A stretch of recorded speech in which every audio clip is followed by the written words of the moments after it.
Si no quieres escuchar los gritos que aún resuenan entre las piedras antiguas, suscríbete ahora al canal. Porque esta historia trata de un castigo peor que la muerte misma. Era el año 1489, y la Inquisición española había llegado a Toledo con sed de sangre y fuego. Mi nombre es Fray Antonio, cronista del convento de Santo Domingo el Antiguo, y durante 50 años guardé este secreto por orden del Santo Oficio. Pero ahora, en mi lecho de muerte, debo liberarme de este peso que ha consumido mi alma. Alguien debe conocer la verdad sobre la hermana Isabel, y el horror que la Iglesia cometió entre estos muros sagrados. La hermana Isabel de Ávila llegó a nuestro convento cuando era apenas una niña de 12 años. Huérfana, sin familia, fue entregada a la Iglesia por un tío que no quería cargar con ella. Creció entre estos muros de piedra, aprendiendo las escrituras, los rezos, las labores del convento. Pero Isabel tenía un don peligroso. Conocía las hierbas, no como las brujas que la Inquisición quemaba en las plazas, sino con un conocimiento heredado de su abuela, que había sido curandera antes de que tales prácticas fueran declaradas herejía. Isabel sabía qué plantas aliviaban la fiebre, cuáles detenían el sangrado, cuáles calmaban el dolor de los moribundos. Durante años, ejerció su don en secreto. Cuando los campesinos venían al convento pidiendo ayuda para sus enfermos, Isabel preparaba sus remedios en la oscuridad de la noche, entregándolos discretamente, salvando vidas que los médicos de la ciudad habían desahuciado. Yo lo sabía, todos lo sabíamos, pero cerrábamos los ojos porque veíamos el bien que hacía, la bondad pura en su corazón, hasta que curó al hijo del inquisidor.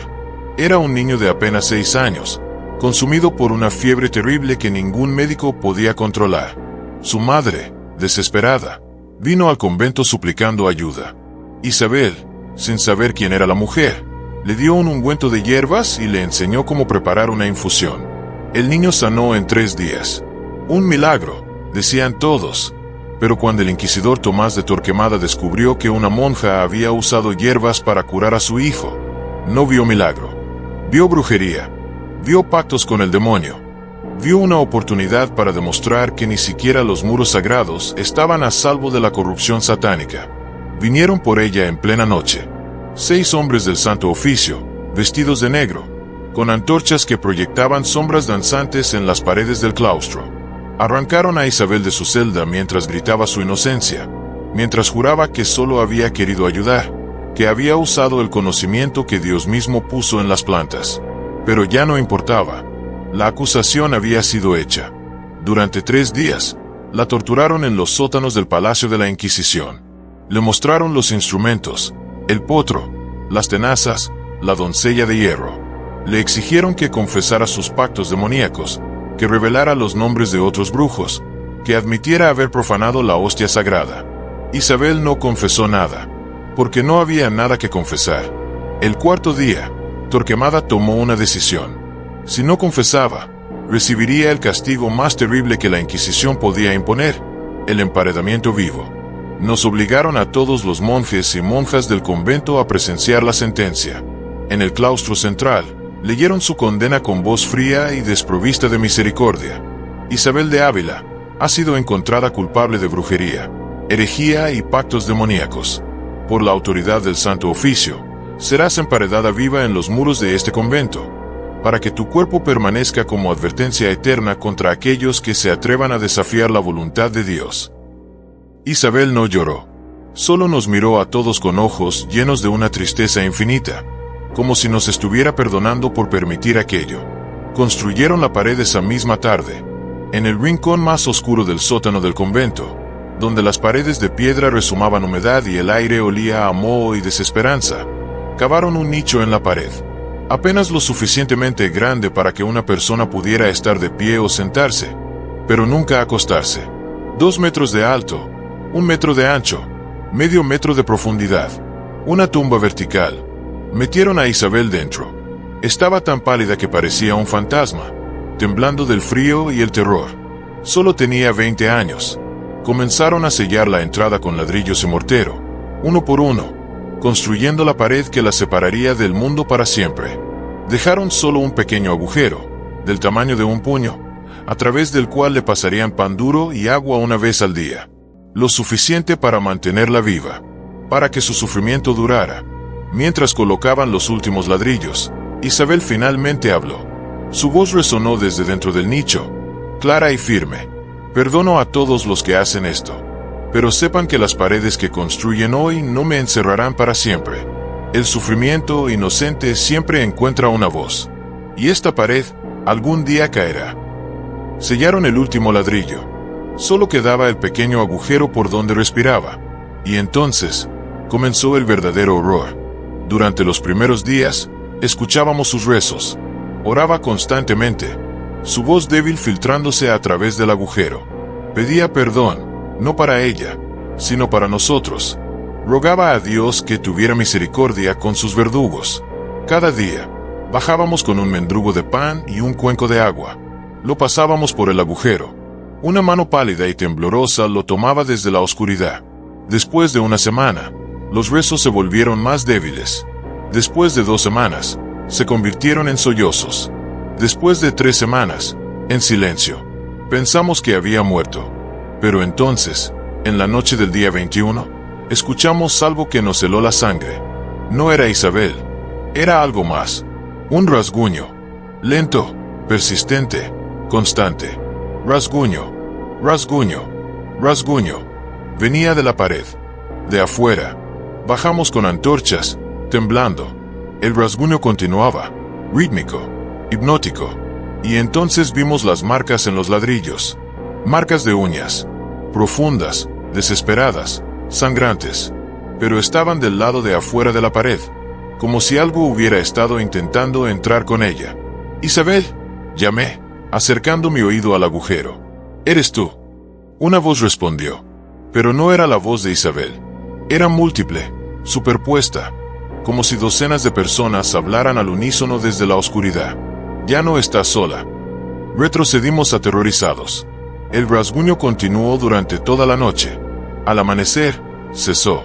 Cuando volvimos a bajar con el pan y el agua, la mano que salió del agujero ya no era completamente humana. Las uñas se habían vuelto negras y curvadas como garras. La piel estaba helada, casi translúcida. ¿Qué le está pasando?, susurró uno de los hermanos jóvenes. Yo sabía la respuesta, aunque no quería admitirla. El sufrimiento extremo, la oscuridad absoluta, la desesperación total, había abierto una puerta. No una puerta física, sino algo peor.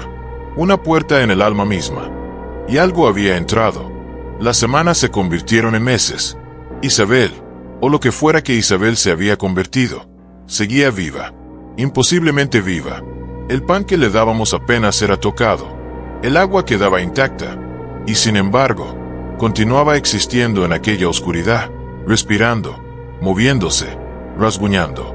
Los monjes comenzaron a escuchar cosas en la noche.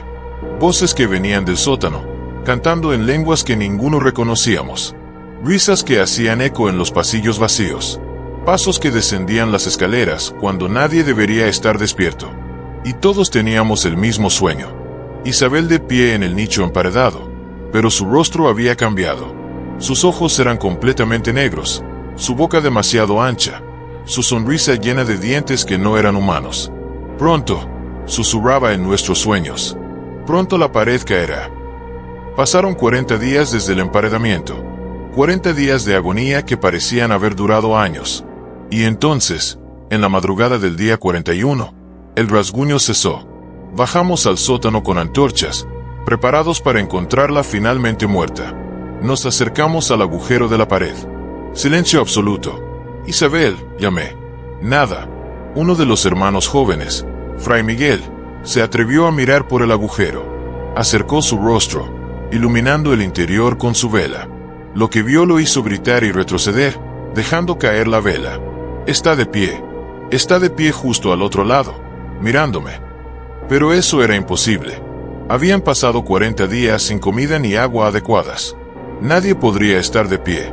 ¿Qué viste?, exigió el Padre Superior. Sus ojos, susurró Miguel, temblando incontrolablemente. Sus ojos estaban abiertos, y brillaban, como brasas. Esa noche, 3 monjes abandonaron el convento, jurando nunca regresar. El Santo Oficio tuvo que enviar guardias para evitar que más huyeran. Y entonces, En la noche del día 43, escuchamos el grito. No era un grito de dolor, era un grito de rabia, de algo que había sido humano pero ya no lo era. Un sonido que hacía temblar los cimientos mismos del edificio. Y la pared comenzó a agrietarse. Corrimos al sótano. Podíamos ver las grietas extendiéndose por los ladrillos como venas negras. El mortero se desmoronaba, y del agujero salía ahora una luz roja, pulsante, como si dentro ardiera un fuego. «Debemos reforzar la pared», gritó el Padre Superior. Pero antes de que pudiéramos movernos, todo se detuvo. El grito cesó. La luz se apagó. Las grietas dejaron de expandirse. Silencio. Esperamos durante horas, sin atrevernos a acercarnos. Finalmente, cuando el sol comenzó a elevarse, nos acercamos con cautela. Del agujero no salía sonido alguno. No había luz. No había movimiento. Destapamos el agujero lo suficiente para ver dentro con una antorcha. Isabel estaba muerta. Su cuerpo yacía desplomado en el rincón del nicho, finalmente libre de su sufrimiento. Su rostro, a la luz de la antorcha, parecía en paz, casi sonriendo. Pero cuando la luz iluminó completamente el interior del nicho, vimos algo que nos horrorizó. Las paredes internas estaban cubiertas de marcas. No solo marcas de uñas, símbolos, escritura en lenguas antiguas que ninguno de nosotros podía leer. Y en el centro, tallado profundamente en la piedra con lo que solo podían ser sus propias uñas ensangrentadas, un mensaje en latín. Innocens clamat. Murus cadet. Veritas liberavit. El inocente grita. El muro caerá. La verdad liberará. Sellamos el nicho completamente. Construimos una segunda pared frente a la primera. Luego una tercera. El Santo Oficio ordenó que nunca se hablara de Isabel de Ávila. Los registros fueron destruidos. Su nombre fue borrado de todos los archivos del convento. Pero no pudieron borrarla de nuestras memorias, ni de nuestras pesadillas. Han pasado 50 años. El convento ha cambiado de manos varias veces. La Inquisición ha perdido poder.